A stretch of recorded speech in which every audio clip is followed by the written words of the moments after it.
ती मी पनीर भुना, पनीर मॅरिनेट करून ठेवलं. इथं टोमॅटो प्युरी आहे, कांदा, शिमला मिरची आणि थोडंसं पनीर वरून खिसून टाकण्यासाठी.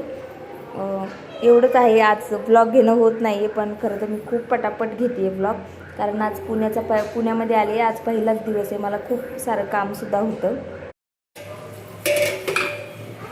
तर खरंच छान झाली ही पनीर भुना रेसिपी. मी पहिल्यांदाच ट्राय केली.